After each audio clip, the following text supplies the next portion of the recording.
Պարոն Մանուկյան, Աստված վկա ես չէի ուզում, որովհետև ես համարում եմ, որ Գերամ անունը շատ գեղեցիկ անուն է եւ ձեզ շատ է սազում, բայց տեսեք։ Աղբյուր, ինչ եմ կարդում ես հիմա կարդում եմ Անիարտ AM-ից, Անի հետազոտական կենտրոն, որը վարում է հայտնի լրագրող Թաթուլ Հակոբյանը։ Վստահաբար ինքն էլ աղբյուրները նշած կլինի։ Հիմա կարդում եմ 1988 թվականի աշնանը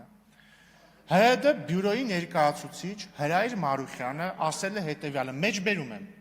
ՀՀԴ-ն անկախությունը համարում է իր գլխավոր նպատակը, սակայն կարծում ենք, հիշեցնում եմ 88-ի աշունը գիտեք ինչ ժամանակ է, որ ասենք ես ծնված չէի, դեռ պետք է ծնվեի 1.5 տարի հետո, բայց Քոչյան Անդրանիկը, պարոն Նազարյանը, ենթադրում եմ պարոն Սուքիասյանը, մի խոսքով մեծ տարիքի մարդիկ երևի բան էին, պայքարում էին անկախության համար արդեն։ Ասում է, սակայն կարծում ենք, բայց թողեք մեջբերեմ, էլի, սակայն կարծում ենք, որ անմիջապես անկախություն պահանջ ներկայացնելու հարմար ժամանակը չէ, երբ մեր ժողովուրդը ռուս ժողովրդի օգնության այդքան կարիքն ունի։ Սա հասկանալու համար պետք է գնալ Ախուրյանի ափը տեսնելու դիմացը կանգնած թուրք զինվորներին ու անի ավերակները։ Բայց մի վայրկյան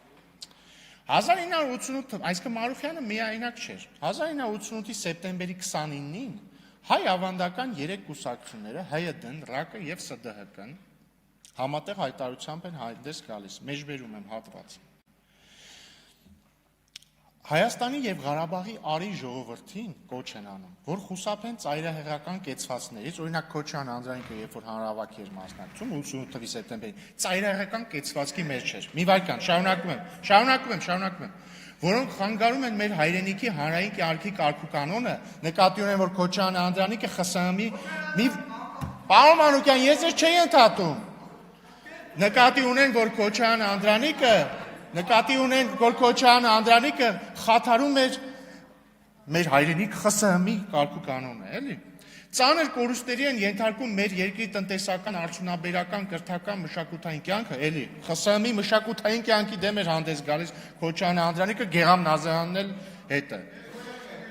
Եվ մնացածը վնասում են ժողովրդի վարկը, իհարկե, այ ժողովրդի վարկը վնասում էր պարոն Նազարյանը Մոսկվայի կոմունիստական կուսակցության գրասենյակի առաջ։ Ինչպես նաև բնականոն հարաբերությունները լինեն խորհրդային բարձրագույն իշխանությունների, թե խորհրդային մյուս հանրապետությունների հետ եւ ծառայում են մեր ժողովրդի թշնամիների հետի նպատակներին։ Այսինքն Քոչյան Անդրանիկն ու Գերամ Նազարյանը հասկանում եք, չէ՞, խորհրդային բարձրագույն իշխանությունների հետ մեր բնականոն հարաբերություններն էին վնասում ու խորհրդային մյուս հանրապետությունների հետ, ենթադրում եմ նկատի ունեին նաև խորհրդային Ադրբեջանը, հարաբերությունները վնասում էին։ Այս սրա համար, պարոն Մանուկյան, այս է եղել